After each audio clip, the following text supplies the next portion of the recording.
নমস্কাৰ আজি ভিডিঅ'টোত মই ডিছকাছ কৰিম যে চাইনাৰ পৰা আপুনি কিবা বস্তু আপুনি ইম্পৰ্ট কৰি কেনেকৈ প্ৰফিট আৰ্ণ কৰিব পাৰিব সহজভাৱে মই বুজাবলৈ চেষ্টা কৰিম আৰু মানে এনেকুৱা ধৰণৰ টপিক আপোনালোকে মানে বিফ'ৰ ইম্পৰ্টেই কৰক এক্সপৰ্টেই কৰক আপোনালোকে জানাটো দৰকাৰী আজি ভিডিঅ'টোত মই ষ্টেপ বাই ষ্টেপ ক'ম কেনেকৈ আপোনালোকে কি প্ৰচিডিউৰ আছে বা কাষ্টম ক্লিয়াৰেঞ্চ কেনেকৈ কৰা হয় এই গোটেইখিনিৰ ওপৰত ডিছকাছ কৰিম এতিয়া ষ্টেপ নম্বৰ 1 হৈছে আপোনালোকে কোম্পানী এটা ৰেজিষ্টাৰ কৰিব লাগিব তাৰ কাৰণে আপোনালোকে ট্ৰেড লাইচেন্স জিএছটি এমএছএমই এইখিনি চাৰ্টিফিকেট লাগিব আৰু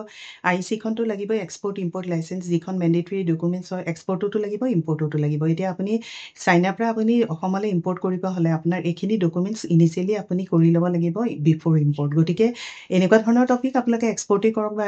ইম্পৰ্টেই কৰক সেইটো আপুনি নলেজটো থকাটো দৰকাৰী বিফ'ৰ এক্সপৰ্ট বা ইম্পৰ্টৰ আগত সেইকাৰণে আপোনালোকে ছিষ্টেম বা কোৰ্চটো এবাৰ শিকি মানে গোটেইখিনি প্ৰচিডিউৰ এবাৰ জনাৰ পিছত বহুত ইজি হ'ব আমাৰ ইনষ্টিটিউটত অসমীয়াতে শিকোৱা হয় কণ্টেক্ট নাম্বাৰ দিয়া আছে এতিয়া ষ্টেপ নম্বৰ 2 হৈছে আপোনালোকে ফাইণ্ড ছাপ্লায়াৰ ইন চাইনা এতিয়া চাইনাত আপোনালোকে ছাপ্লায়াৰ কেনেকৈ চাব এতিয়া আপুনি ৱেবছাইট alibaba.com 1688.com আৰু madeinchina.com এনেকুৱা ধৰণৰ মানে B2B ছাইটবিলাকত আপোনালোকে ছাপ্লায়াৰ চাব পাৰে আৰু আলিবাবা আপুনি এতিয়া চালে গম পাব যে আপোনাৰ প্ৰডাক্ট অনুযায়ী তলত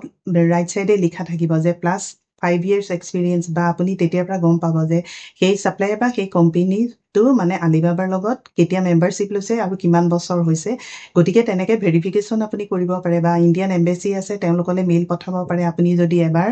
তেনেকৈ আপুনি 10-15জন আপুনি ছাপ্লায়াৰ লিষ্ট ল'লে আৰু তাৰপাছত আপুনি ইণ্ডিয়ান এম্বেচিৰ দ্বাৰা মানে চেক কৰালে আৰু আপোনালোকে পে'মেণ্টত ট্ৰেড এচুৰেঞ্চ আছে সেইটো আপুনি আলিবাবাত চালে গম পাব সেইটো ইউজ কৰিও আপোনালোকে ইম্পৰ্টৰ কাম আৰম্ভ কৰিব পাৰে কাৰণ ছাপ্লায়াৰ আপুনি জেনুইন ছাপ্লায়াৰ পোৱাটো মষ্ট ইম্পৰ্টেণ্ট কথা কাৰণ আপুনি কিবা এটা প্ৰডাক্ট আপুনি ইম্পৰ্ট কৰিব গতিকে সেই ছাপ্লায়াৰে আপোনাক ভাল প্ৰডাক্ট দিবনে নিদিয়ে বা সেইখিনি আপোনালোকে মানে আগতে জনাটো দৰকাৰী গতিকে আপোনালোকে ছাপ্লায়াৰ যিমান সময় লাগিলেও আপোনালোকে মানে জেনুইনিটি চেক কৰি তাৰ পাছতহে অৰ্ডাৰটো আপোনালোকে দিব এতিয়া প্ৰডাক্ট ফাইনেলাইজ আৰু প্ৰাইজিং আপোনালোকে মানে নেগচিয়েশ্যন কৰিব ছাপ্লায়াৰ লগত আৰু মেইনলি আপোনাৰ কথা হ'ল যে অসমৰ কোন জেগালৈ আপুনি ইম্পৰ্ট কৰিব সেইটো মষ্ট ইম্পৰ্টেণ্ট কথা কাৰণ সেইটোৰ ওপৰত প্ৰাইজিংটো মানে আপোনাৰ কেলকুলেশ্যন হ'ব আৰু এতিয়া মানে মেইনলি দুটা টাৰ্মত কৰে FOB আৰু CIF বেছিভাগ ইম্পৰ্ট আপুনি CIFত কৰিলে বেছি কমফৰ্ট হ'ব CIF মানে হৈছে যে আপুনি চাইনাৰ পৰা আপোনাৰ আমাৰতো পৰ্ট বা ICDত যদি আপোনাৰ ফুল কণ্টেইনাৰ হয় আমাৰ ICD আমিনগাঁৱত আহি যাব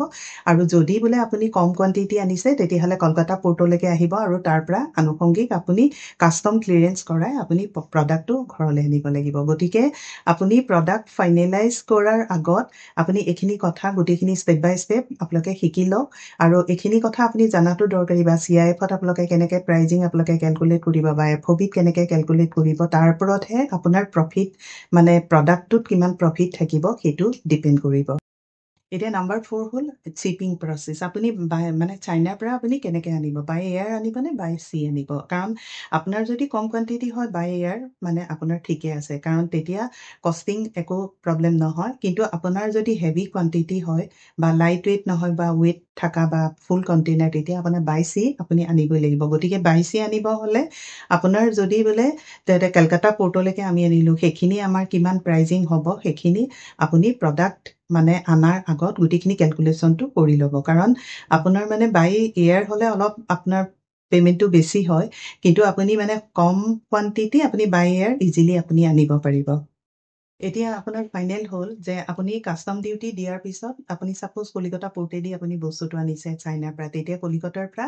বাই ট্ৰাক দি আপুনি অসমলৈ আনিব বস্তুটো আৰু আনি আপুনি সেইটোত আপুনি বেচি পেলাই আপুনি প্ৰফিট আৰ্ণ কৰিব পাৰিব কাৰণ বহুতেই ইম্পৰ্ট কৰিও বহুত টকা আৰ্ণ কৰি আছে কাৰণ আপোনালোকে তেতিয়া উল্টাটো হ'ব তাৰমানে এক্সপৰ্টত যেনেকৈ আমি বাহিৰৰ কাণ্ট্ৰিৰ ডিমাণ্ড অনুযায়ী আমি এক্সপৰ্ট কৰিব লাগে আৰু ইম্পৰ্টত আমাৰ লোকেল ডিমাণ্ড অনুযায়ী